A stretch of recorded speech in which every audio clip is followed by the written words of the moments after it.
Seigneur, si je chante le long de mon chemin, ce que je peux t'adorer dès le matin. Oui Seigneur, je veux te louer, car je suis dans la joie. Un jour tu m'as pris par la main, je m'en souviens.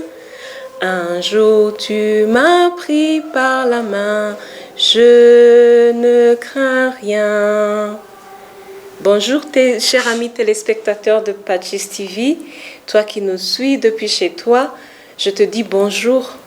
J'ai une grande joie de te retrouver ce matin pour avec toi parler de la parole de Dieu, chanter, prier, écouter des histoires de la Bible. Tu es prêt à y aller? Ok? Je me présente pour toi qui me vois pour la première fois. Je m'appelle Aline Semasaka, je suis catéchiste à la cathédrale Saint-Michel de Kigali. Ok? Avant de commencer notre émission, commençons par la prière. On y va? Au nom du Père et du Fils et du Saint-Esprit. Amen. Merci Seigneur Jésus, merci pour ce bon moment que tu nous donnes de partager avec les enfants. Merci de ce que tu nous as donné ce premier dimanche du mois de novembre pour l'année 2021. C'est un jour qui ne reviendra plus dans notre vie. C'est pourquoi nous te demandons des grâces spéciales, des dons spéciaux qui viennent de toi pour chaque enfant qui nous suit. Que ton Esprit Saint vienne nous inspirer, que ton règne vienne et que dans la vie de chacun de nous, nous soyons des témoins, que les gens qui nous voient sachent que tu es un Dieu vivant, que tu es un Dieu qui agit dans nos vies, que tu es un Dieu qui aime ses enfants. C'est au nom puissant de Jésus-Christ que j'ai ainsi prié. Amen. Au nom du Père et du Fils et du Saint-Esprit. Amen. Alors, toi qui nous suis, aujourd'hui, j'ai pour toi une histoire. J'ai une histoire intéressante que tu vas suivre avec moi.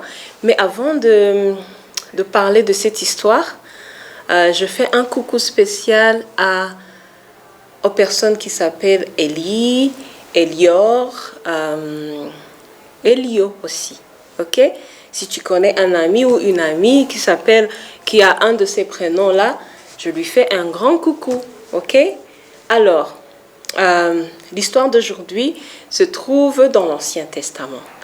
C'est l'histoire du prophète Élie, justement. Tu as dû deviner quand j'ai dit que je fais un coucou spécial à des personnes qui s'appellent comme Élie.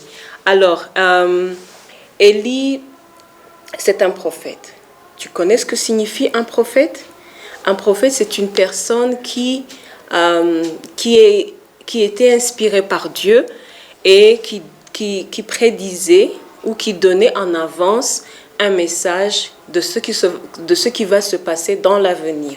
Donc, c'est quelqu'un qui avait une relation spéciale de parler avec Dieu et puis de pouvoir dire des choses qui vont se passer dans l'avenir. Ok? Alors, le nom Élie signifie le Seigneur est mon Dieu, ou le Seigneur est Yahvé ou Jéhovah. Ok? Élie était sage, il était très sage, il était un ami spécial de Dieu parce qu'il parlait avec Dieu, il avait une relation personnelle avec Dieu. Tu te rappelles que chaque fois qu'on fait l'école de dimanche, je t'encourage à prier pour avoir une relation spéciale et individuelle avec Dieu, ok? Et donc, Élie, il avait cette relation spéciale avec Dieu. Il parlait avec Dieu et il venait dire aux gens le message que Dieu lui avait donné, ok? Et donc, il était vraiment sage. Il disait des choses qui allaient se passer dans l'avenir. Et là où on lit dans le premier livre des rois, il a parlé au roi d'Israël, si tu veux, ce qui allait se passer dans son pays. Donc, il allait avoir une grande sécheresse. Une sécheresse, c'est quand il fait très sec, quand il y a un grand soleil et que la pluie ne tombe pas. Alors il a dû dire au roi qu'il va y avoir une grande sécheresse, qu'il faut faire attention et faire des prévisions. Ok? Il a aussi fait des miracles. Élie, il a pu faire des miracles. Deux des miracles qu'il a fait, c'est qu'il a par sa parole, il a arrêté la pluie justement, et après, par sa prière, il a arrêté la pluie, et après la pluie, elle est retombée. Après, il a multiplié le pain et l'huile de la veuve. On va écouter ça dans l'histoire d'aujourd'hui. Et l'autre miracle qu'il a fait, qui est vraiment aussi important, c'est qu'il a, par sa prière, il a ressuscité l'enfant de la veuve qu'il avait accueilli chez lui. Donc il a prié l'enfant qui était mort, il est retourné à la vie. N'est-ce pas que c'est extraordinaire ce qu'il a fait? Alors, je t'encourage, toi qui me suis, à devenir un exemple, à devenir un prophète, une personne qui a une relation spéciale avec Dieu. Et parce qu'on a vu que quand tu as une relation spéciale avec Dieu, Dieu te fait faire des choses extraordinaires. Ok? Alors, on y va pour l'histoire, sans beaucoup tarder. Notre histoire d'aujourd'hui se trouve dans le premier livre des rois. Si tu as la Bible, tu peux courir aller la chercher, mais je sais que tu connais déjà le programme de l'école de dimanche, tous les dimanches matins à partir de 9 h, et que tu nous suis déjà quand c'est l'heure. Si tu sais lire, tu prends ta Bible avec toi, soit la Bible comme ça, comme j'ai dans la main, ou la Bible dans le téléphone de papa ou de maman ou de la tantine qui est avec toi. On peut la télécharger, la Bible aussi. Ok? Alors, tu peux suivre avec moi si tu veux. Le premier livre des rois, chapitre 17, versets 1 à 16. Élie au Kérith et à Sarepta pendant la grande sécheresse.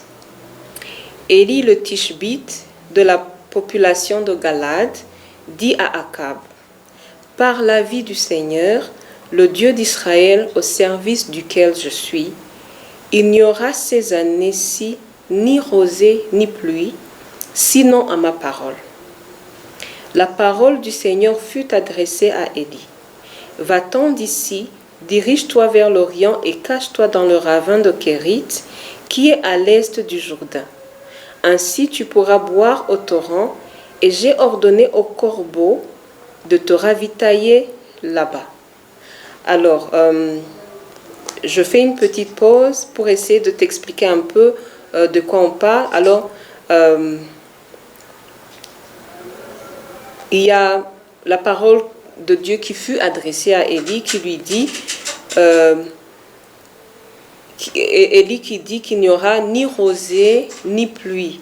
Donc il ne va pas pleuvoir, sinon à ma parole. C'est-à-dire que jusqu'à ce que moi-même je donne, que je dise qu'il y ait la pluie. Ok? Sinon la pluie ne va pas tomber.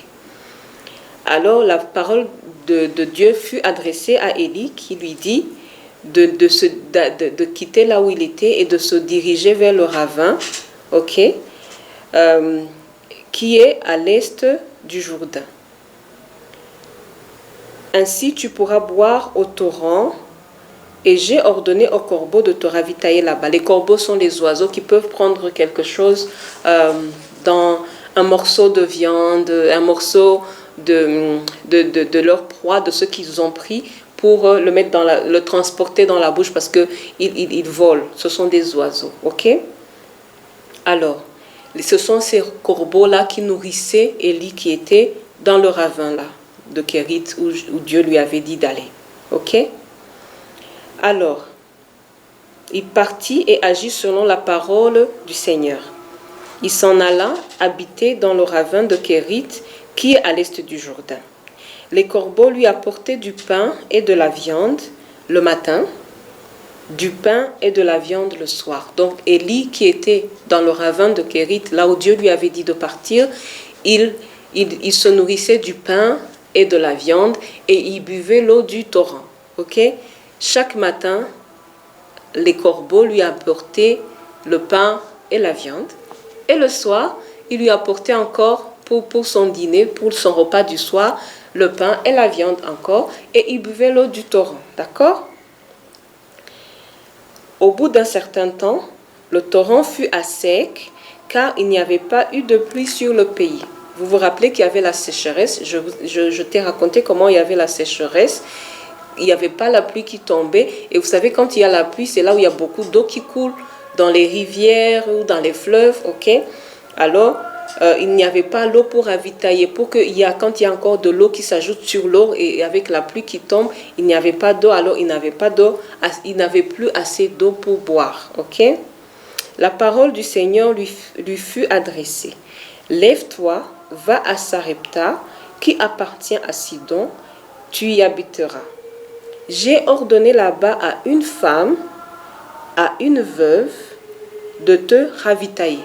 Alors, Dieu lui dit, comme maintenant c'est desséché, le ravin est desséché, il n'y a plus d'eau qui y arrive, quitte ici encore, va à Sarepta. Il y a une femme, il y a une maman qui est veuve. Une veuve, c'est une dame, c'est une femme qui n'a plus son mari. C'est une maman qui n'a plus le papa avec elle. Ok? Elle vit toute seule elle est restée toute seule avec ses enfants. Celle-ci, elle était restée toute seule avec son enfant, ok? Son fils. Il se leva, partit pour Sarepta et parvint à l'entrée de la ville. Il y avait là une femme, une veuve, qui ramassait du bois. En ce moment, il n'avait pas le gaz ou le charbon. Les personnes qui étaient pauvres surtout, ils allaient ramasser le bois dans la forêt ou tout autour des maisons là où ils habitaient pour pouvoir faire le feu et préparer à manger. D'accord? Il l'appela et dit, « Va me chercher, je t'en prie, un peu d'eau dans la cruche pour que je boive. » Elle alla en chercher. Il l'appela et dit, « Va me chercher, je t'en prie, un morceau de pain dans ta main. » Et il répondit, « Par la vie du Seigneur ton Dieu, je n'ai rien de près, j'ai tout juste une poignée de farine dans la cruche, un petit peu d'huile dans la jarre. Quand j'aurai ramassé quelques morceaux de bois, je rentrerai et je préparerai ces aliments pour moi et pour mon fils. Nous les mangerons et puis nous mourrons. » C'est-à-dire que c'était seulement le repas qui lui restait. Il restait un peu de farine. Les personnes de ce temps-là, ils aimaient, leur repas principal, c'était le pain qu'ils préparaient. Ils mettaient l'huile pour préparer le pain. Ils utilisaient la farine et l'huile. D'accord? Alors il lui dit, il lui restait seulement la portion pour manger un repas. Et après, parce qu'il n'y avait plus rien à manger, comme c'était une maman pauvre avec son fils, elle se disait sans doute, si je finis de préparer ça, de ramasser le bois, de préparer, de manger, nous allons mourir avec mon fils parce que nous allons mourir de faim. Alors, Élie lui dit, ne crains pas, rentre et fais ce que tu as dit. Seulement, avec ce que tu as, fais-moi d'abord une petite galette et tu me l'apporteras. Donc, Élie, malgré qu'elle lui dit que c'est le dernier repas qu'elle a, il lui demande encore d'aller préparer d'abord pour lui un peu. Donc, prépare d'abord, donne-moi le premier morceau. Le premier, c'est comme quand tu fais les galettes. Il y a des autres Bibles où on parle de galettes. Tu fais la première galette ou le premier chapati si tu veux. C'est parce que c'est ça qu'on prépare chez nous avec de l'huile, n'est-ce pas? Alors, fais le premier chapati que tu sortiras, donne-le-moi, après tu vas aussi manger avec ton fils, d'accord? Alors, elle dit, je répète encore pour que tu comprennes mieux, rentre, fais ce que tu as dit, seulement avec ce que tu as, fais-moi d'abord une petite galette et tu me l'apporteras. Tu en feras ensuite pour toi et pour ton fils. Car ainsi parle le Seigneur, le Dieu d'Israël. Il lui rassure que c'est Dieu qui parle au travers de lui. Ok? Cruche de farine ne se videra, jarre d'huile ne désemplira, jusqu'au jour où le Seigneur donnera la pluie à la surface du sol. Elle s'en alla et fit comme Élie avait dit. Elle mangea, elle, lui et sa famille, pendant des jours. La cruche de farine ne tarit pas, donc elle ne désemplit pas de farine. et la jarre d'huile ne désemplit pas, selon la parole que le Seigneur avait dite par l'intermédiaire d'Élie. Parole du Seigneur ou fin de l'histoire. On dit, nous rendons grâce à Dieu. Quelle est la leçon que nous tirons alors de l'histoire que nous avons lue? Nous voyons que de ce que nous venons de lire comme histoire ici, il y a Élie qui a une relation spéciale avec Dieu. Il écoute ce que Dieu lui dit et il le met en pratique. Dieu lui dit, quitte ici, pars, et il s'en va. Il ne discute pas avec Dieu, ok? Il fait une confiance totale à ce que Dieu va lui donner à manger. Et Dieu le fait parce que ce sont les corbeaux. Tu ne peux pas imaginer les oiseaux qui viennent te nourrir. Tu es là où Dieu t'a dit d'aller et les oiseaux peuvent te nourrir. Les corbeaux qui viennent avec la viande dans leur bec et puis et le pain aussi. Tu manges à ta faim ce qui te suffit pour manger. Tu te rappelles quand on avait appris la prière du Notre Père que Dieu pourvoit aux besoins de chaque jour, de ce que nous avons besoin à chaque jour qui passe, d'accord? Et c'est ce que Dieu a fait. Et quand la nourriture était finie, quand l'eau était desséchée au bord du ravin, là où il était, Dieu lui a dit de partir, d'aller maintenant en famille chez une dame qui aussi était pauvre. Elle n'avait que le dernier repas pour manger. Et c'est Dieu qui lui dit, va chez la femme. Dieu s'apprêtait à faire du bien aussi à cette femme. Mais pour qu'elle reçoive aussi le bien de Dieu, c'est que elle devait recevoir et devait accueillir Dieu chez elle, le prophète de Dieu chez elle. Et c'est ce qu'elle a fait en accueillant le prophète Élie chez elle.